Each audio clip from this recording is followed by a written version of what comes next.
Bien, entonces iniciamos. Iniciamos ya la clase. Vamos a ver ahora la filosofía del franciscanismo. Tengo pensado que hasta este tema entra el parcial, ¿verdad? Desde la primera clase que tuvimos hasta esta. Entonces, vamos a trabajar con ella. Me decía Sofía, al menos había sufrido alguna confusión y no leyó.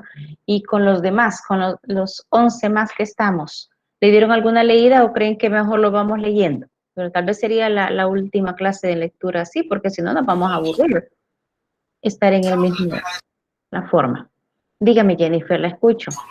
Por mi parte, yo leí el documento, pero la verdad no lo entendí muy bien. Siento que me perdí a la hora de leerlo. Ah, de verdad. Vale. Y entonces lo leemos. Entonces, Sí, ¿quién va a hacerme, gracias, quién va a hacerme el favor de comenzar a leerlo? Perdón, disculpe, Dígamelos. tenía un choque con la materia de las 6:45 y la suya. ¿Puede repetir lo que dijo lo del parcial? ¿Hasta qué tema iba a llegar? Hasta el que vamos a ver ahora, Ah, el ok. del franciscanismo. Ujú. Bien. Bien, entonces, tengo a Crisia todavía sin foto. ¿Qué pasó? ¿La castigo con comenzar a leer? Fíjese que justo buscando una foto ando, pero Ah, está, está bien, ahorita. Si quiere comienzo, no hay problema. sí, y cuando usted ya quiera parar, entonces para y pide la ayuda de alguien y entonces seguimos, Vaya, ¿verdad? de acuerdo. Tema: la filosofía del franciscanismo. Dos condiciones fundamentales reunían la gran síntesis filosófica y teológica del tomismo: la de construir una profunda sistematización metafísica y la de ser un intelectualismo cristiano. Santo Tomás no despreciaba el conocimiento de la naturaleza para refugiarse en el sobrenaturalismo de la gracia, sino que concebía a la gracia como culminación y perfeccionamiento de la naturaleza, a través de cuyo recto cumplimiento habría de ascenderse a la meta sobrenatural. Hemos visto a lo largo de nuestro camino por los cauces históricos del pensamiento cómo toda construcción filosófica que procura dar una explicación racional de la realidad y que para ello utiliza entidades y explicaciones metafísicas provoca siempre una reacción empirista y escéptica que no acepta sino lo concreto y sensible, y como todo intelectualismo filosófico, ha hallado siempre en el seno del cristianismo el contrapeso de un pensamiento que retorna a la pura y mística relación del alma con Dios. No podrían faltar ambas reacciones y contrapesos al pensamiento de Santo Tomás. La primera de estas reacciones surgiría en el siglo XIV y constituiría ya, con su empirismo escéptico, la decadencia de la escolástica y el fin del pensamiento medieval. La segunda, el sobrenaturalismo de la fe, estará representada en el mismo siglo XIII por el movimiento espiritual que se conoce por el nombre de franciscanismo. ¿Alguien quiere continuar? Veamos quién quiere ayudarle a Crisia, por favor. Si no, lo elegimos por acá. Yo puedo ayudarle, Lick. Gracias, Jennifer. ¿La escuchamos?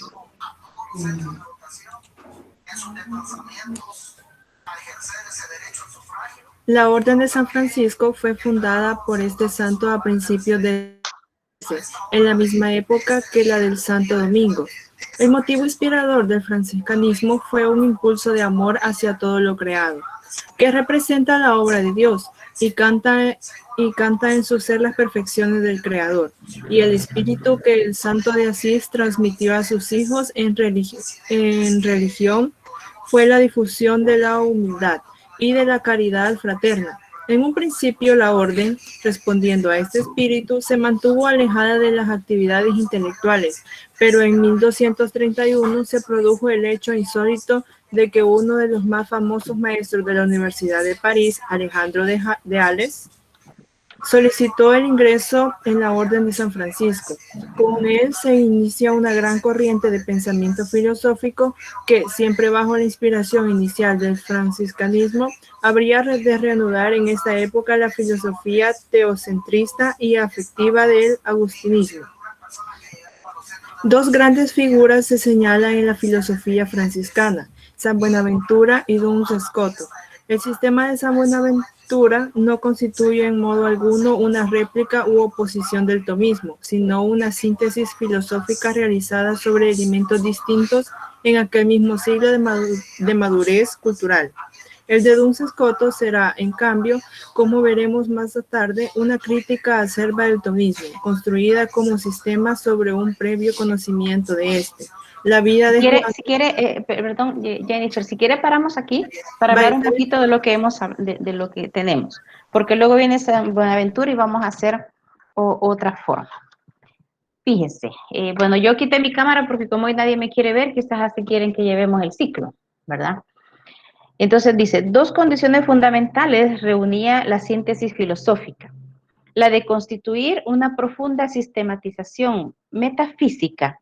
Quiere decir, recuerde que la metafísica yo les he venido hablando desde el principio, que es como la filosofía más profunda, de poder buscar el principio del ser, me habla de los entes, me habla de, trata de investigar para dónde va el alma, etcétera. Estamos hablando de algo, un conocimiento sumamente elevado, que no todos estamos preparados para introducirnos a ese estudio. Por eso es que, al menos en esta parte de filosofía, uno dice, mire, esta es la filosofía que estudia tales conceptos, tales aspectos, pero no nos metemos.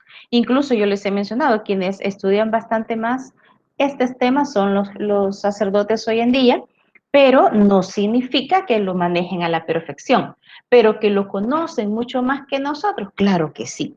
Gracias, Hazel, por dejarse ver. Ah, ya se fue. Bueno. Y la de ser un intelectualismo cristiano, quiere decir conocer y profundizar todo lo que tenga que ver con la Biblia. Eso es lo primero. Si se fijan en lo que vamos leyendo, me dice que hay muchas explicaciones metafísicas que provocan como una reacción escéptica. Recuerden, los escépticos ya los vimos, que son aquellos que no creen en la verdad y que no creen en la posibilidad del conocimiento. Y entonces, por eso me da esa reacción. Al no poder encontrar las cosas, todo el mundo se va a lo concreto y lo sensible. Lo que yo puedo tocar, lo que yo puedo ver. Entonces, en ese aspecto, se quedan esas primeras formas. Me vuelve a hablar de Santo Tomás, que es obviamente el que ha estudiado más. Pero, ¿qué contrapeso mencionaba en la época que se tenía? Lo netamente religioso, la relación del hombre y su alma con Dios. Algunos dicen de que cuando nosotros no le podemos dar respuesta concreta a algo, siempre nos vamos con Dios. Pero recuerde que el ser humano es limitado, no tiene las respuestas para todo. Nosotros hemos sido creados por un ser superior que él sí tiene todas las respuestas, pero nosotros no somos capaces de conocer todas las respuestas y ni qué está en la mente de Dios, ¿verdad? Bien, en honor a Sandra y a Jennifer, yo voy a poner mi cámara y les voy a pedir a los demás que por favor lo hagan, ¿sí? Que por favor lo hagan. Yo no sé si ustedes han sentido bonita la clase hasta ahorita. A mí no me ha gustado, ¿sí? No me siento cómoda. Entonces, termina en la relación con Dios. Entonces, dos reacciones se dieron de contrapeso grande y esas sí no se las tengo señaladas. La primera dice que viene con la decadencia de la escolástica. ¿Qué es la escolástica o qué se conoce como escolástica? Todo el periodo filosófico cristiano. Recuerde que ahí hay varios santos que ya hemos leído sus aportes, la filosofía concreta de algunos de ellos. Todavía nos hace falta San Francisco. La escolástica inicia con San Agustín y termina con el tema justo que sigue para la próxima clase, que es la decadencia de la escolástica. Quiere decir que cayó, ya vino su fracaso. ¿Y cuál es la otra? El movimiento que viene ya con San Francisco. Viene como otra época diferente. Me describe un poquito cómo era o de dónde proviene San Francisco. Entonces, él fundó su congregación, pero él es contemporáneo con la de Santo Domingo de Guzmán, ¿sí? Por eso le dice, le da más o menos los años y le dice, en la misma época de Santo Domingo. Quiere decir que los dominicos y los franciscanos iniciaron en la misma época, eran como hermanitos. Pero ¿qué fue lo que inspiró a San Francisco? El amor a todo lo creado.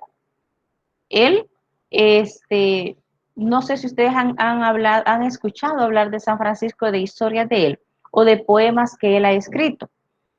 Él llamó hermano a todo, el hermano lobo, es el santo que le llamaba hermano al lobo feroz. Y fue capaz de congeniar con un lobo feroz que vivía en una cueva y de llegar a compartir y convivir con ese lobo. Y todo el pueblo le tenía miedo al lobo, pero al ver que con Francisco el lobo se comportaba como un perro doméstico bien cariñoso, entonces ellos ya fueron creyendo un poco en ese don que tenía San Francisco con respecto al amor a todo lo creado. Y es ahí donde fundó todo. Si nosotros buscamos estampas de los franciscanos, pero no de los actuales, sino que de los primeros franciscanos, siempre vamos a observar estampas, ellos observando y como admirándose de la creación, de las flores, de los animales, de las nubes. Y a todo le llamaban hermano, porque ellos amaban toda la creación.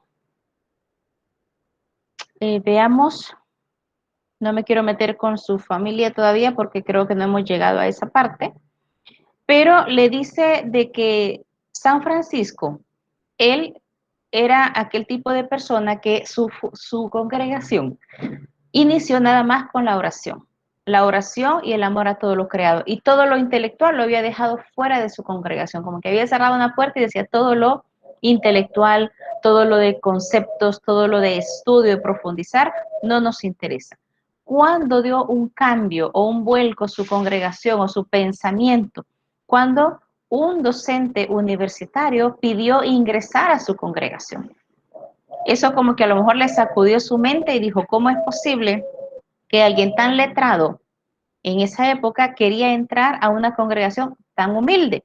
Que tanto así que aquí había querido alejarse de todo lo intelectual. Entonces, Alejandro de Ales fue el que obligó prácticamente, sin decirlo, ¿no? Con su presencia obligó a que la Orden de San Francisco ya se volcara a estudiar, a meterse ya en los libros, a tratar de analizar muchas cosas de la época, ¿verdad? Y le dice también que hace reanudar en esa época la filosofía teocentrista y afectiva del agustinismo.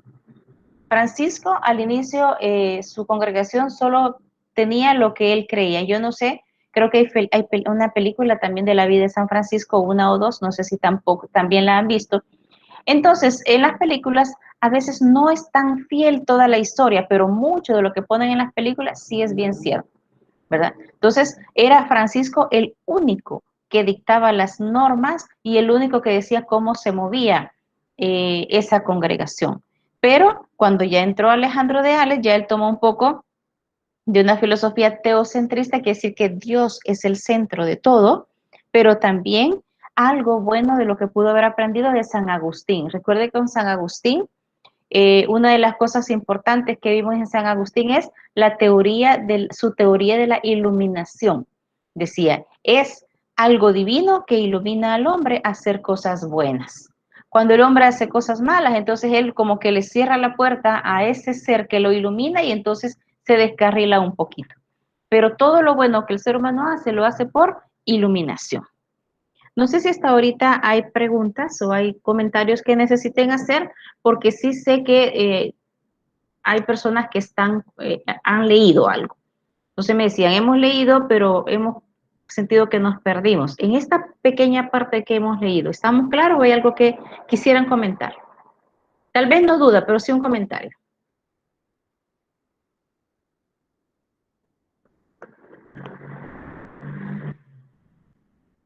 ¿Qué Yo pasó? tengo Silencio absoluto. Dígame, Luis. yo tengo una duda, pero no es como de la clase, sino que es del laboratorio que hicimos el miércoles. Ah, eso lo vamos a Es ver que, después. ah, ¿Sí? Dudas de laboratorio. Porque yo creo que lo que les falta, ya vamos a ver, pero ahí lo que pasó es que faltó lectura comprensiva, ¿verdad? Vale. Bien, vamos a continuar leyendo y vamos a leer justo lo de San Buenaventura y Escoto. Y creo que vamos a parar.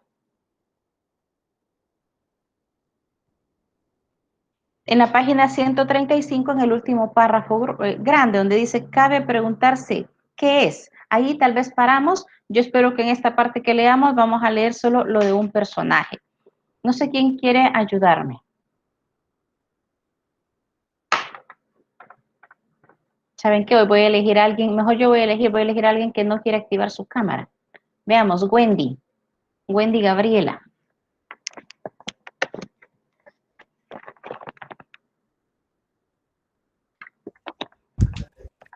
Sí, ¿Me puede ayudar a leer, por favor?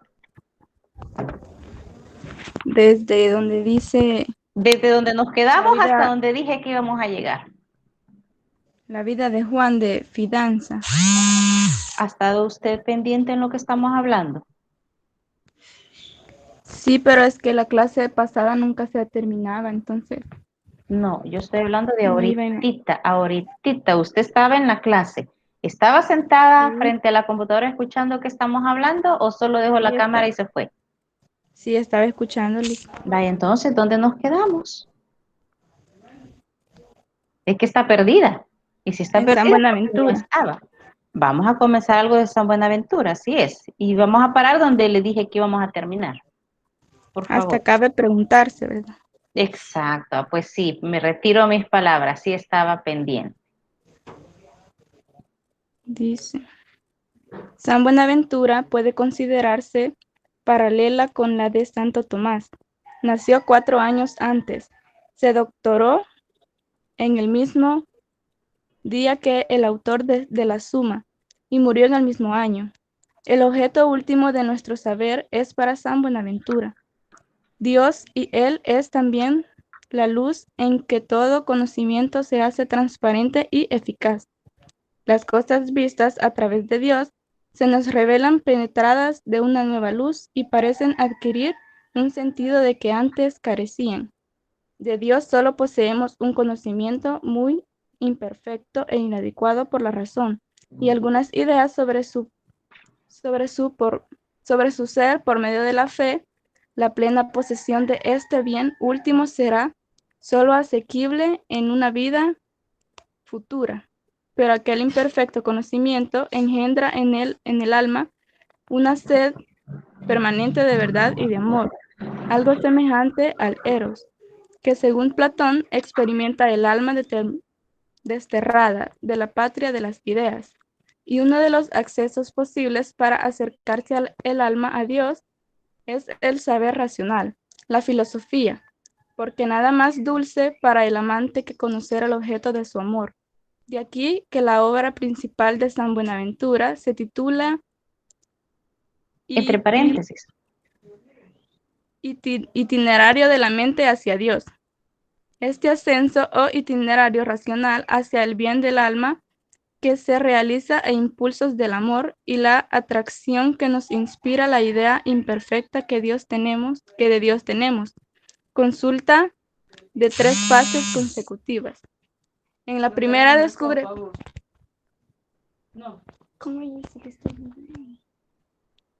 En la primera descubre el alma las huellas o vestigios de Dios en las cosas de la naturaleza. El universo clama a Dios y canta su bondad cuando es contemplado por el alma henchida de amor. En la segunda fase, el alma se vuelve sobre sí misma y contempla en ella algo que es más que vestigio divino, la propia imagen de Dios reflejada en la unidad y espiritualidad del alma y la trinidad de sus personas en la triplicidad de las facultades anímicas, memoria, entendimiento y voluntad. Elevada y purificada el alma con esta previa visión de Dios por vestigio y por imagen. Se abre para ella la vía mística o unitiva en la que el alma se desnuda, en cierto modo, de sí misma y es penetrada y transfundida por Dios en el éxtasis místico. Todas las facultades y sentidos del alma participan en esa entrega amorosa al creador de la vida. Bien, gracias. Vamos a hacer ahora como un énfasis. Me habla que San Buenaventura nació 4 años antes y dice, y fue contemporáneo hasta en la muerte con el creador de la suma, de la más importante suma que existía. ¿Quién recuerda de qué personaje me está hablando? ¿Quién se recuerda?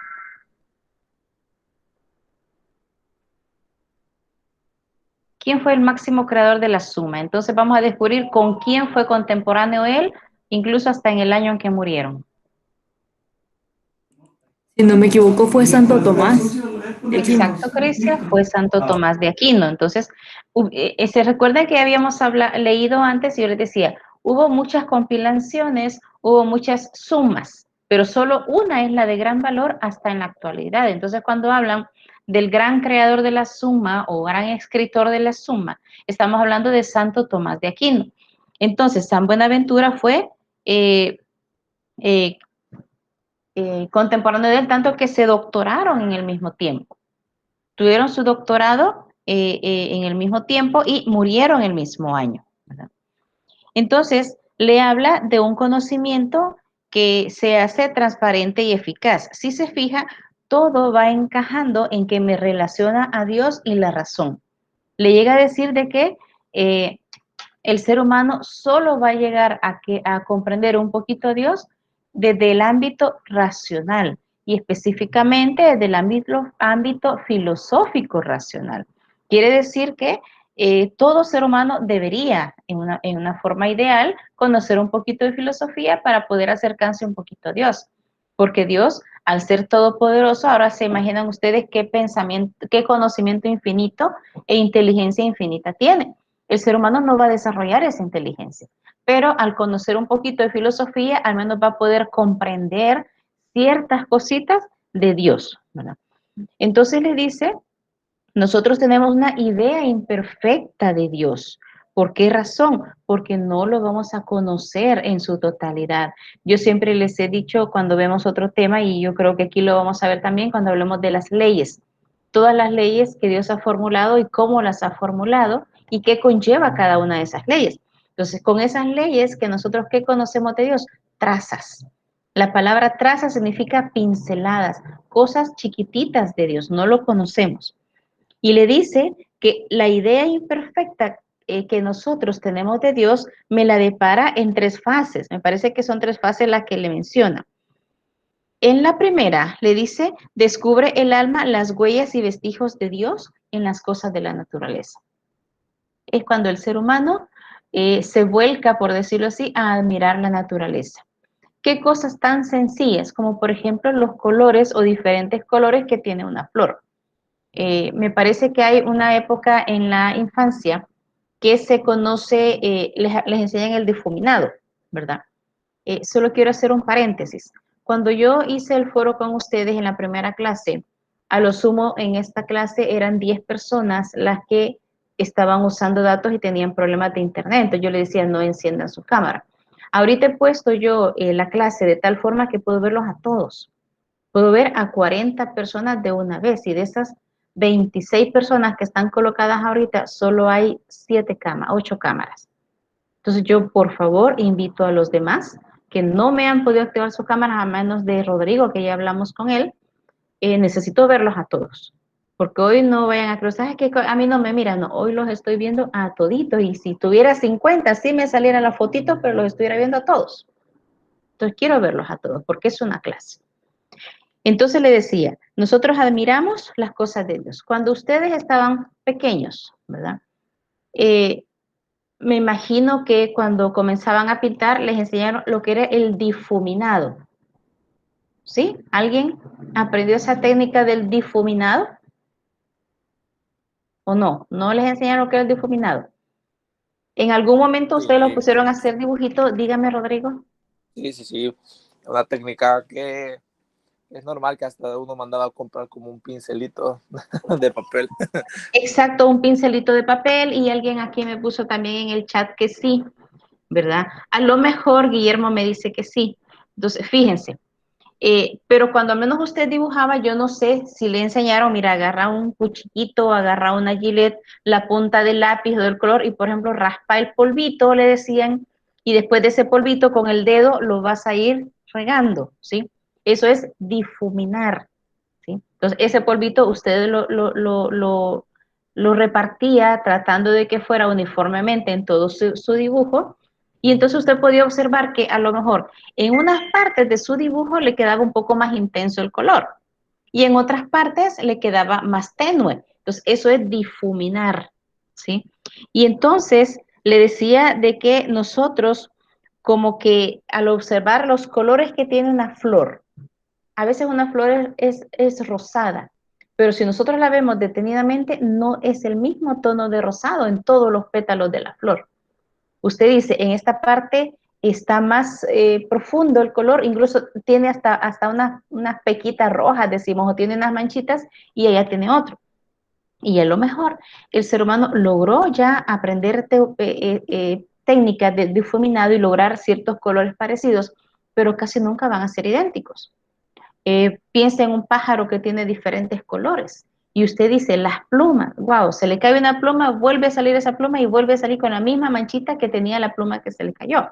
Entonces, esa es la primera parte, digamos, o el primer paso en el que el hombre se va comenzando a admirar de Dios, ¿sí? De Dios. Nosotros estamos preocupadísimos que acabamos de desayunar, piensen en la mamá, ¿verdad? ¿Y qué vamos a hacer de almuerzo? Está pensando en el almuerzo, está almuerzo, ¿y qué vamos a hacer de cena? Y a veces los hijos le dicen, pero es que acabamos de comer, mamá. Sí, pero estoy pensando ya en lo que viene.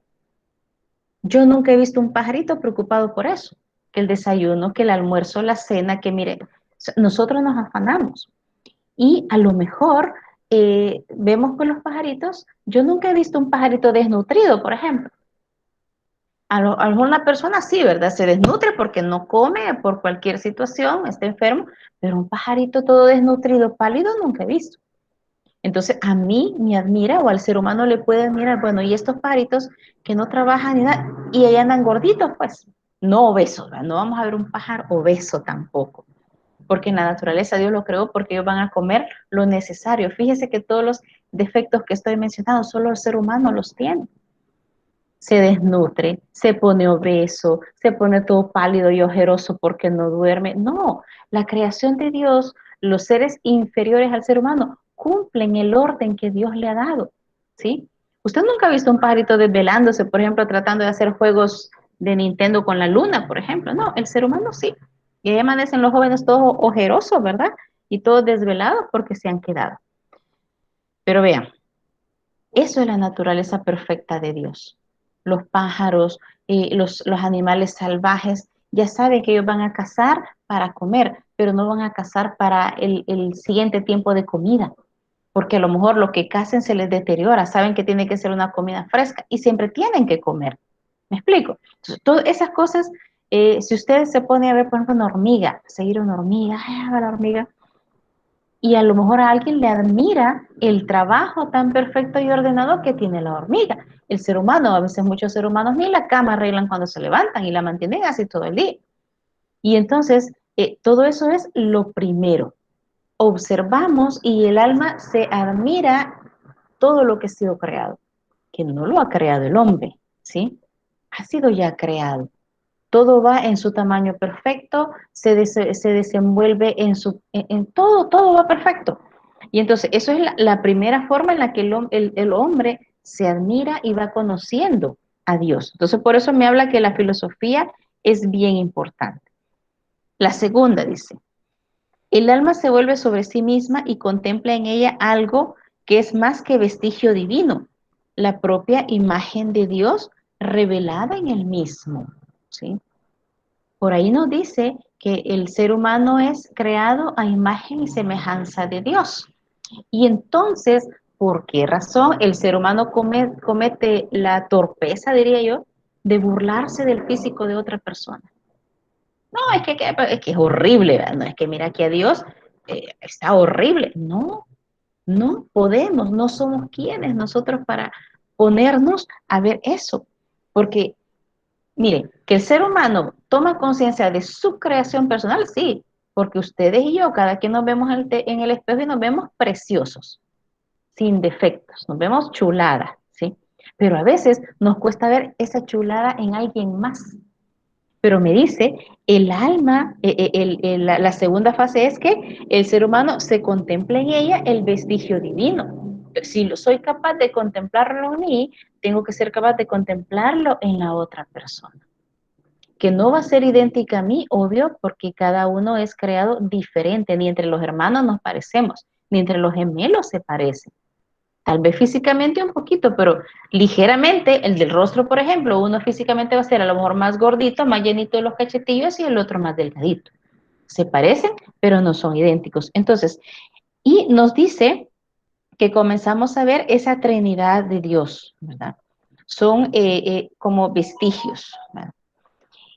Y la tercera, eran dos fases, tres fases. Se me ha escapado la otra. Se me ha escapado la otra porque no la subrayé. ¿Alguien me la descubre, por favor? Yo creo que es la Trinidad, porque ahí hay una coma y hay un punto. La tercera es conocer la Trinidad, llegar a comprender por qué nos persignamos Dios Padre, Dios Hijo y Dios Espíritu Santo, porque conocemos a Dios en tres personas diferentes, que solo lo vamos a entender a la luz de la filosofía por un lado y a la luz de la fe, ¿sí? Que cómo hay un Dios Padre que mandó a Dios Hijo y que un hijo, estando aquí, siendo Dios, nunca movió un dedito para fulminar a alguien que le estaba haciendo mal. Yo no sé ustedes, pero si a mí me hubieran mandado en esa calidad, yo hubiera fulminado quién sabe a quién. ¿Quién sabe a quién? Entonces, eso de solo pensar que un ser superior, un Dios, vino a la tierra, sufrió tanta vejación y no hizo nada por fulminar a nadie, solo eso es de admirarse, solo eso es de admirarse. Que vino el Espíritu Santo, que lo vieron en una ocasión nada más como una paloma, eso es de admirarse. Que había un Dios Padre que hablaba con Dios, eso, con Jesús, eso es de admirarse. Entonces, todo eso, ¿qué nos permite a nosotros?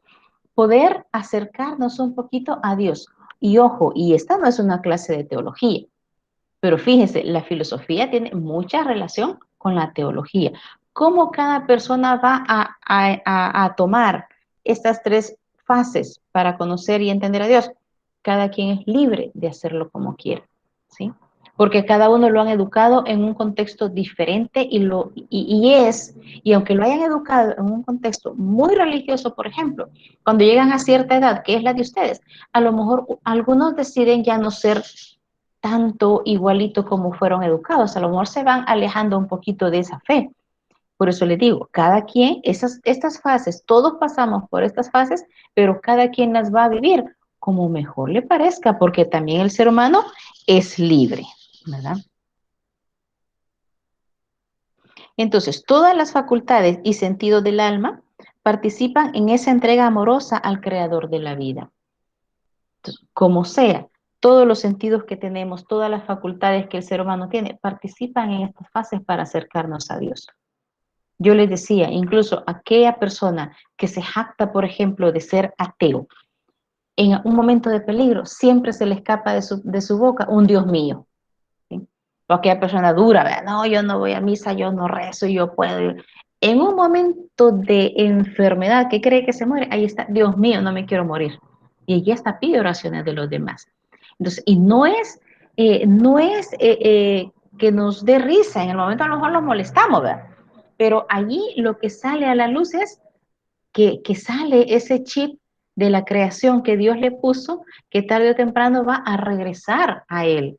El ser humano viene de Dios y regresa de Dios. Que unos nunca pierden el camino y van en esa línea en la que fue educado siempre, otros a lo mejor nos alejamos, u otros podemos decir, no, ahorita yo estoy chévere y Dios ahorita va a estar fuera de mi vida, porque estoy chévere, tengo todo, no me hace falta nada, no necesito a Dios, no necesito a nadie. Y hay personas que pueden ser así, pero hay un momento en su vida en que tarde o temprano regresan y les sale ese, Dios mío, eso de poder clamar a ese ser superior que los había creado.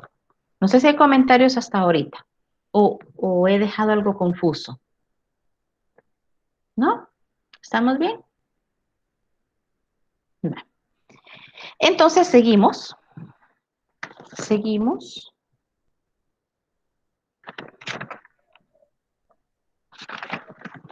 Me gustaría que quizás lo sigamos y lo terminemos, ¿verdad? Entonces ahí a lo mejor unas 2 personas lo leen, por favor.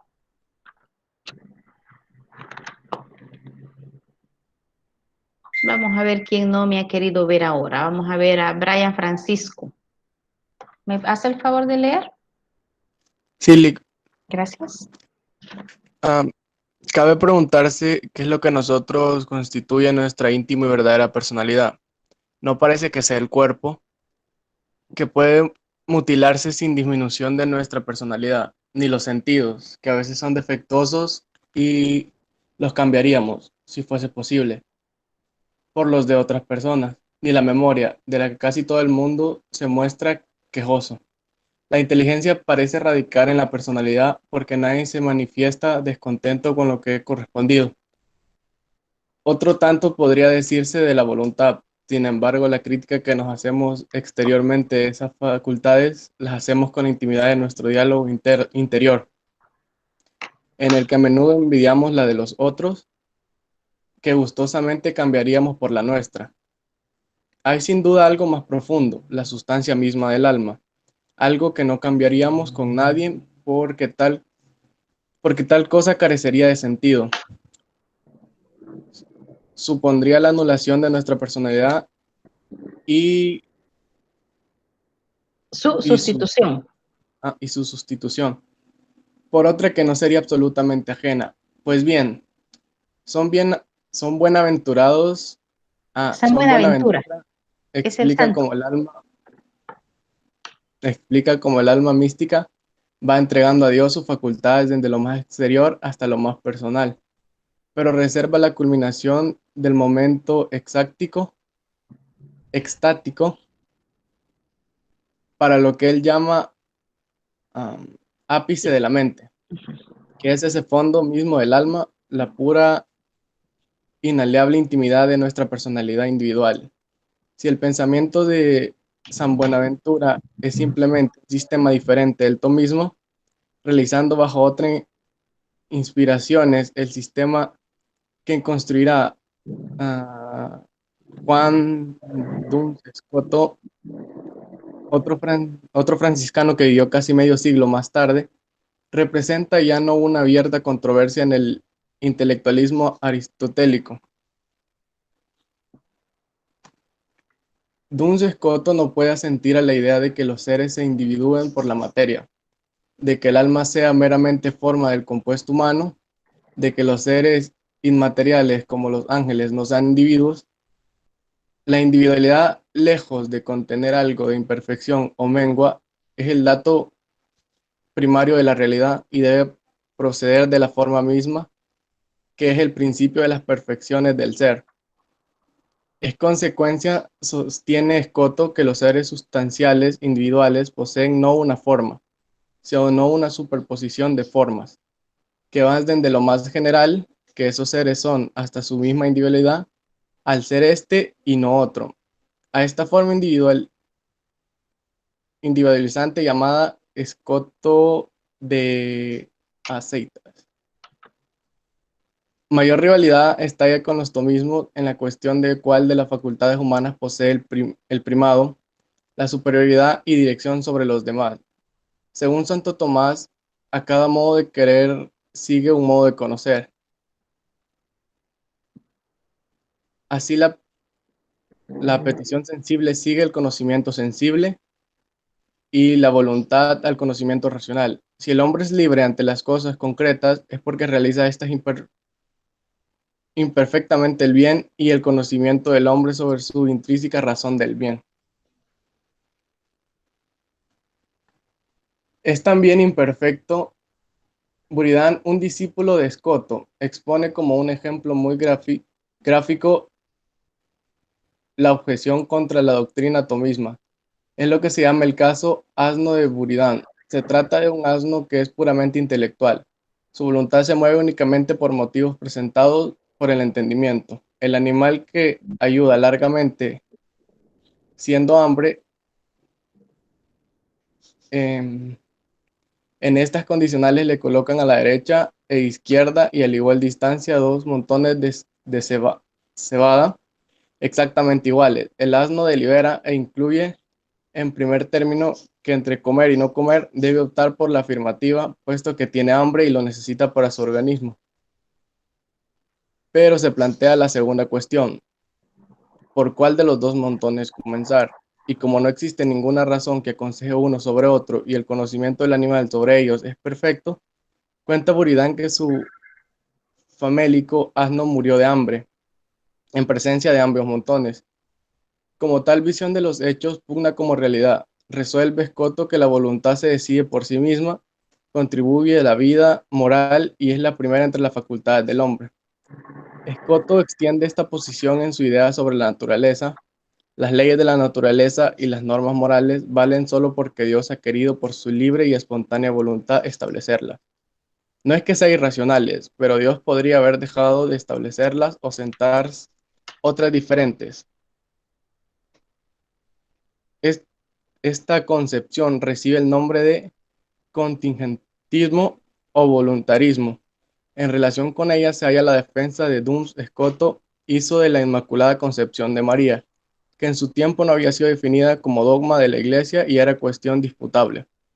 Frente a Santo Tomás, que afirmó la necesidad con el pecado original había afectado a todos los hijos de Eva, Duns Scoto sostenía la posibilidad de que los hijos de Eva de una preservancia divina, valiéndose de su célebre razonamiento.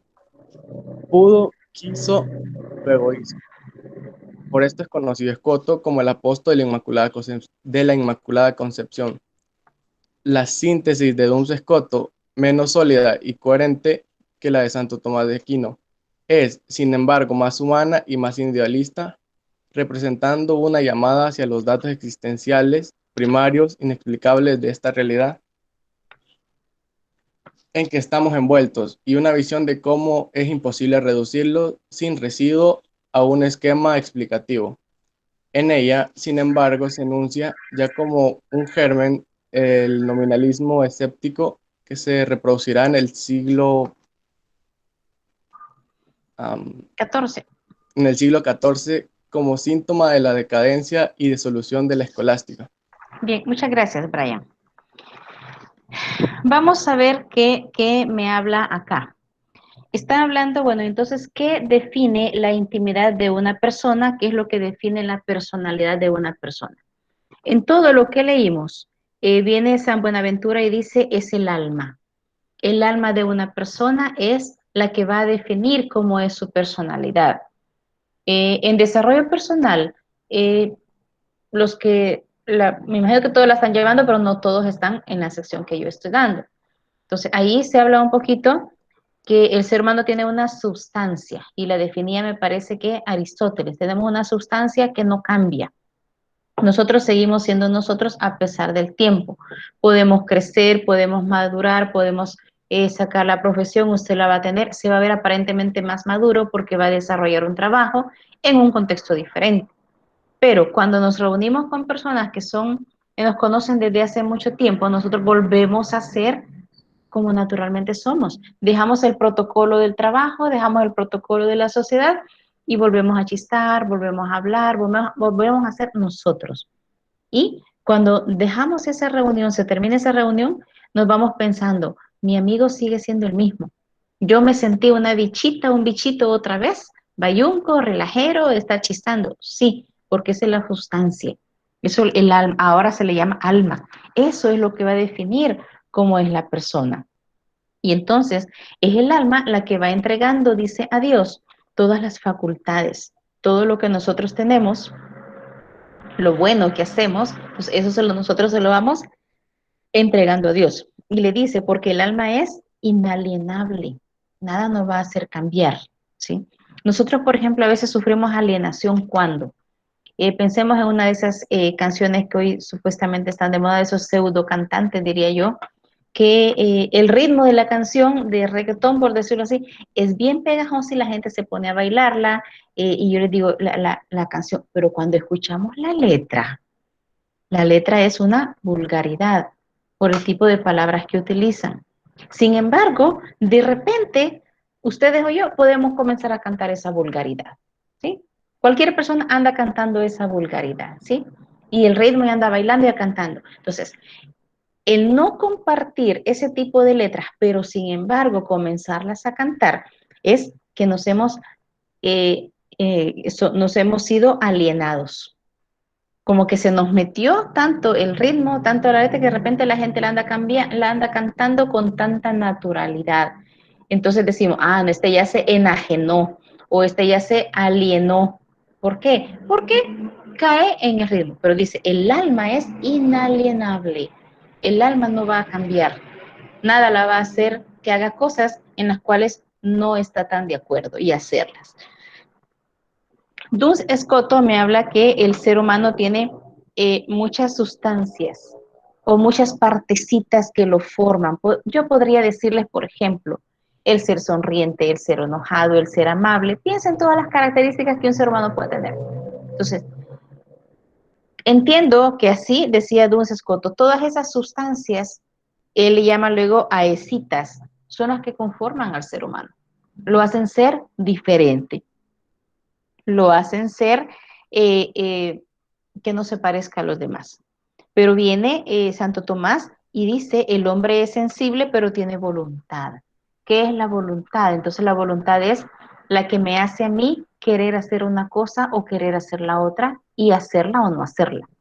Y entonces es la voluntad la que le define al hombre, hoy voy a comer esto, hoy voy a comer lo otro, hoy no quiero comer, hoy voy a hacer dieta, por ejemplo, hoy voy a ayunar y voy a comer hasta la cena, por decir algo. Entonces, el ser humano es el único que tiene dominio sobre su voluntad, ¿sí? Cuando alguien, por ejemplo, dice, hoy voy a hacer dieta y ese día le comienzan a regalar sorbete, pastel y dulces y todo, dice, ay, yo quiero hacer dieta, pero ustedes no me ayudan, y pocha y empieza a comer todo lo que le dan. Entonces decimos, yo soy débil. No, usted se dejó ganar por su voluntad. Y entonces, de acuerdo, Alan, no hay problema, se dejó ganar por su voluntad. Entonces, ahí hemos sido débiles. Pero el ser humano es el que puede decidir hacer esto y aquello, tomar una decisión, no así los animales. Le está diciendo aquí algo hipotético de un asno que se murió de hambre teniendo todos los platos de comida cerca. ¿Por qué? ¿Por qué él se murió y por qué no comió? Porque no fue capaz de decidirse por qué plato ir a comer. No sabía qué hacer. Entonces, como no supo qué hacer, mejor se quedó con el hambre y se murió de hambre. Entonces, el ser humano no va a hacer esto. Yo les aseguro que como ser humano, y depende de la cara que tenía el plato o lo que le habían puesto al asno, y un poquito en uno, un poquito el otro, un poquito el otro. Pero el asno no tenía voluntad como para decir, yo voy a hacer esto y yo voy a hacer lo otro. Por eso le dice, no sabía elegir entre cuáles montones. Y entonces le viene ya a Duns Scoto la idea sobre la naturaleza, las leyes de la naturaleza. Y entonces, ¿qué rige las leyes de la naturaleza? Y es acá donde yo voy a hacer un paréntesis con respecto a estas leyes de la naturaleza. Creí que era más adelante, pero lo voy a tener que hacer ya en la siguiente clase, ¿verdad? Pero las leyes en sí, cuando las toque, ya no van a entrar al parcial. Entonces, cuando nosotros conozcamos estas leyes, es donde vamos a entender por qué la naturaleza respeta un perfecto orden.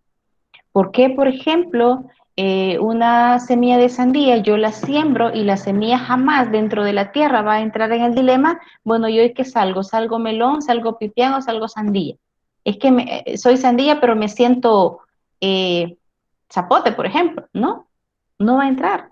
¿Quién puso ese orden? Ya Dios puso ese orden y vamos a aprender y nos van a dejar mucho más claras varias dudas que nos puedan resultar en el camino. ¿Por qué otra cosa fue importante Duns Scoto? Porque fue el único y el que empezó en ese tiempo, en ese año, a pensar en la Virgen, en la mamá de Jesús. A él no le cabía en la cabeza que María pudiera ser una mujer común y corriente como todas las mujeres que estamos en esta clase virtual ahorita, ¿verdad? con errores, con faltas. Él decía, para que haya sido elegida por la Madre de Dios, tuvo que haber sido creada sin pecado. Y entonces él fue el que dijo, María es la única mujer que nació sin la mancha de Adán, sin la mancha del pecado original, porque no podía ser alguien pecador la madre de un Dios, del Hijo de Dios.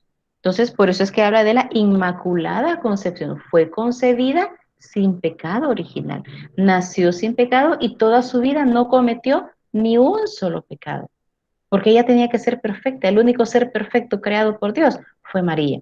Y entonces por eso es que a Duns Scoto se le conoce como el, el, el apóstol de la Inmaculada Concepción. Bien, hay otra parte aquí que me desconcierta, no me lo toca el documento, sobre la vida de San Francisco, ¿verdad? Y por eso yo les mencionaba de películas o algo que usted hubiese leído sobre él. ¿Por qué? Porque San Francisco también era de familia noble, también era alguien de dinero. Eso significa que según la costumbre, él debía ser destinado a las armas. Pero él sí hizo caso, no fue como Santo Tomás, sino que él sí fue a las armas, pero estando ya, digamos, en ese camino en que él se dio cuenta que no era lo de él. Tuvo problemas tanto con sus padres que el padre lo desheredó, y cuenta la historia que él incluso hasta se quitó la ropa que cargaba puesta porque su papá se la había dado. Y le dijo, me voy, pero te dejo todo, no me llevo nada de lo que me has dado. Y es así como él, pues, fue superando los problemas que tenía con su familia y fundó su congregación. Bien, hasta este tema va a entrar lo del parcial, ¿verdad? Desde la primera clase. El parcial, ya tengo aquí la fecha. Esta es la sección H, ¿verdad? Lo vamos a hacer el lunes 8. El lunes 8, ¿verdad? Para que desde ya usted comience a trabajar, a estudiar, ¿verdad? En la siguiente clase, nosotros vamos a utilizar esa hora para dudas. Yo espero que al menos le dé una leída, aunque sea rápida, todo lo que hemos visto. Y si hay algo que haya que reforzar, entonces lo vamos a hacer en esa clase. Ahora bien, ahora sí, estoy ya abierto. Luis, ¿cuál era su duda con respecto al laboratorio?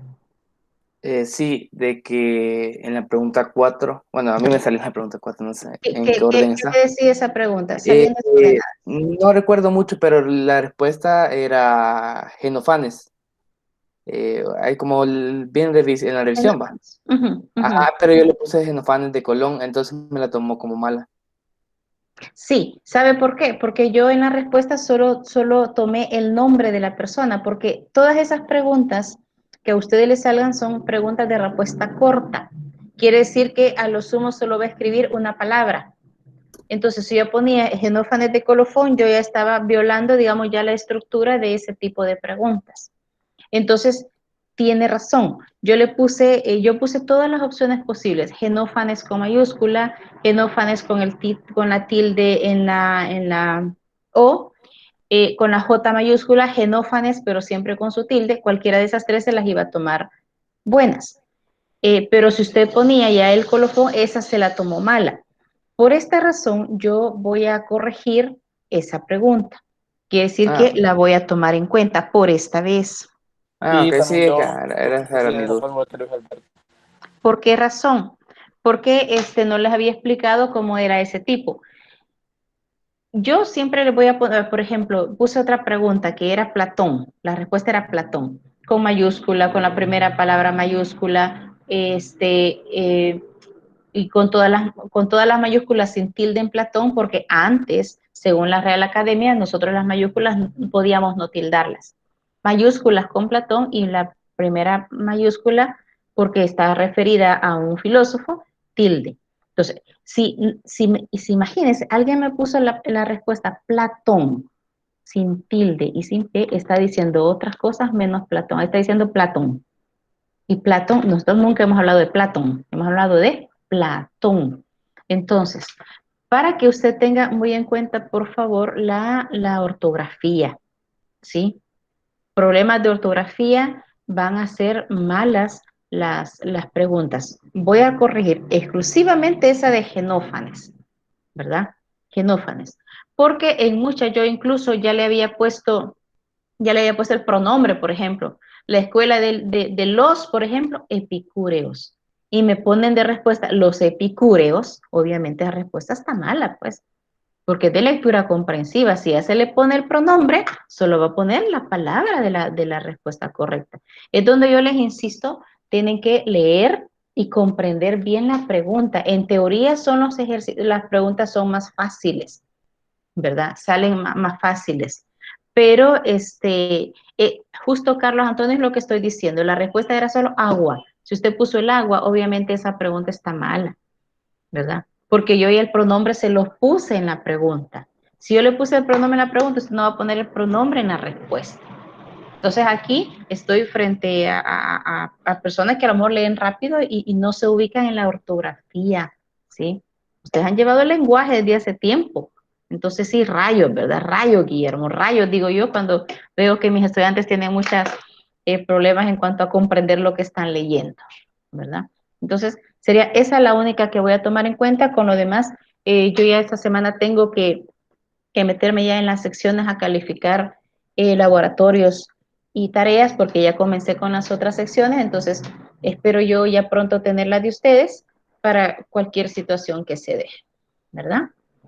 Entonces, si no hay más preguntas, llegaríamos hasta acá. Por favor, recuerde que la siguiente clase va a ser de dudas. Yo le voy a poner ahí dudas para el parcial, porque el parcial lo tenemos el lunes. Jennifer, la escucho. Y Lick, los cuestionarios que nos pidió que hiciéramos de los temas se los vamos a entregar.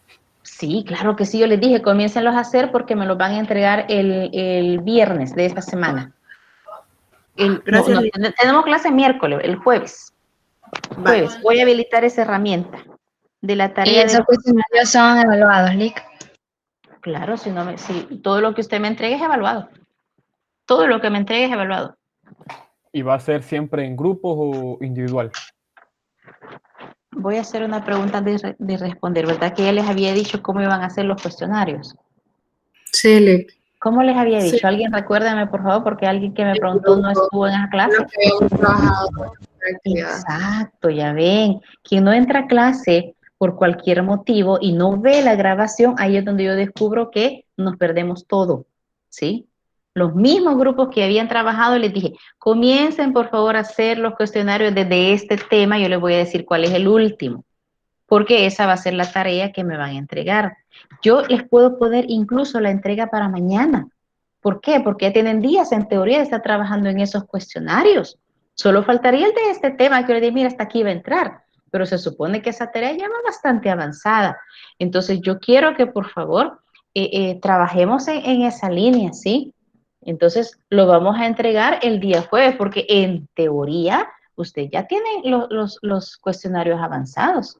Lo lamento por los que no los han ni siquiera comenzado y ni se han organizado y van a andar todos preocupados. Pero yo con tiempo siempre les digo las cosas, con tiempo pongo yo las cartas sobre cómo vamos a trabajar. Igual, Alan, toda la vida, todo el siglo, siempre que yo les vuelva a dar clase, si yo dejo algo en grupo, solo una persona lo sube y siempre lo van a subir en los dos formatos, ¿verdad? Porque he tenido en otras asignaturas tareas que se me han deformado, por ejemplo, no me hable Word, me hable PDF. A veces no me abre ninguno de los dos la computadora, pero me voy al teléfono y en mi celular sí los abre. Entonces yo busco las alternativas de tal forma de que usted tenga esa nota, no la vaya a perder. ¿Sí? Vale. Entonces, yo les agradezco la puntualidad y nos vemos en la siguiente clase. ¿Verdad? Feliz día a todos. Gracias. Gracias, Lick. Feliz día, Lick. Feliz día a ustedes. Gracias, feliz día. Cuídense.